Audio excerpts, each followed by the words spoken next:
হাদিসের মধ্যে আছে হাসরের ময়দানে আল্লাহ তাআলা বহু বান্দাকে এই রিয়া মানে লোক দেখানো আমলের কারণে বলবে, ইযহাবু ইলাল্লাযীনা কুনতুম তুরাউনা ফিদ দুনিয়া, দুনিয়াতে যাদেরকে দেখাবার জন্য করেছিলে এখন তারা হাসরের মাঠে আছে, হ্যাঁ তুমি তাদের কাছে যাও, ফানদুরু হাল ইনদাকুম জাযাউন, গিয়ে দেখো তাদের কাছ থেকে কোনো বিনিময় পাই।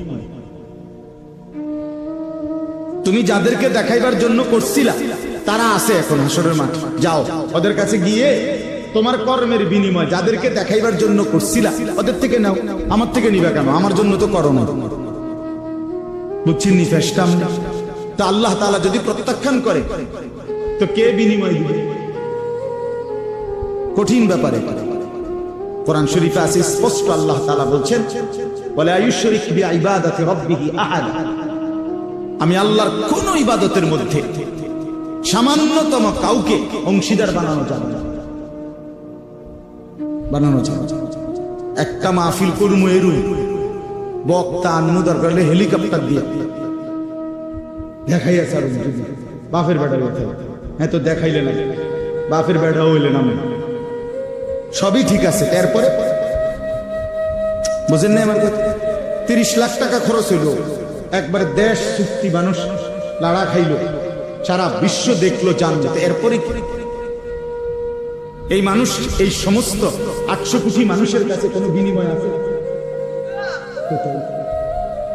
তাদের তো কোনো যোগ্যতা নেই, তারা তো আমার এই কর্মের কোনো প্রতিদান দিতে পারবে না, তো আমি তাদেরকে দেখাইয়া লাভ হইল কি? এটা বুঝার ব্যাপার। এই জন্য আমার ভাই, আমি জানি ছেলেরা কষ্ট করছে, আমাদের প্রিয় ভাই নাহিদ, আমি মূলত ওই ভাইয়ের অনুরোধেই ডেট দিচ্ছি। তো বাস্তবতা হলো আপনাদের কাছে এটা বুঝাইতে চাই সবসময়, নওজোয়ান ছেলেদের কাছেও আমার অনুরোধ, ভাই নেক কাজ, এই যে একটা মাহফিলের ইন্তজাম করা, কোরআন সুন্নাহর ইন্তজাম করা, কথা শুনবা, এটা কিন্তু একটা আমল। কি বলেন? এটা একটা নেক আমল না? এটা আল্লাহর জন্য হবে। আমি বলবো আল্লাহর জন্য, আপনি শুনবেন আল্লাহর জন্য, আয়োজনকারী আয়োজন করবে আল্লাহর জন্য।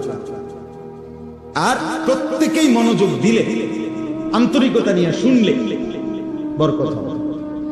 ও বাবা, তোমরা এনে বুট খাইও না, ব্যাট খাইও না, বেকুবের মতো হাসো না, হাসো না, বন্ধ করো বাবা, পরে খাইও, পকেটে নাও এটা। তাহলে এই জন্য বললাম, হ্যাঁ আমার এটা কষ্ট করি, আমি আমার শ্রোতা যতক্ষণ আমি শুধু আমারটা আমি বলে গেলাম, আমার সময় পার করা 1 ঘন্টা, এরপরে আপনার কি হলো না হলো এটা আমার জানার বিষয় না। এটা কোনো কথা, এটা কোনো কথা। আমার মনে আছে, আমার ছাত্র জীবনে আমার একজন উস্তাদ আমারে বলছিলেন, আমার সেই হুজুর ইন্তেকাল করেছে, হুজুরে আমারে বলছিলেন, আনিস যখনই আল্লাহর কথা বলতে বসবা তো এটা মনে রাখো যে মানুষগুলোর সামনে বসছো, এই মানুষগুলো তোমার বান্দাও না, তোমার উম্মত না। কথা বুঝছেন না? এরা আমার বান্দাও না, আমার উম্মত না, এরা আল্লাহর বান্দা, রাসূলুল্লাহর উম্মত। অতএব তুমি এটা মানসিকতা এই মাথায় নিয়ে করেছে, কার সামনে বসছো জানতেন কেউ না, এরা আল্লাহর বান্দা, এরা রাসূলুল্লাহ সাল্লাল্লাহু আলাইহি সাল্লামের উম্মত, তোমার কেউ না। তো তুমি মনে রাখো, হুজুরে বলছেন মনে রাখো, যেন আল্লাহ তোমাকে বলছেন আমার বান্দাদেরকে আমার কথাটা বলো, যেন রাসূলুল্লাহ সাল্লাল্লাহু আলাইহি সাল্লাম বলছেন, আনিস আমার উম্মতেরা, এদেরকে আমার কথাগুলো বলো। যেন শ্রোতার প্রতি কদর থাকা চাই, কদর থাকা চাই। এজন্য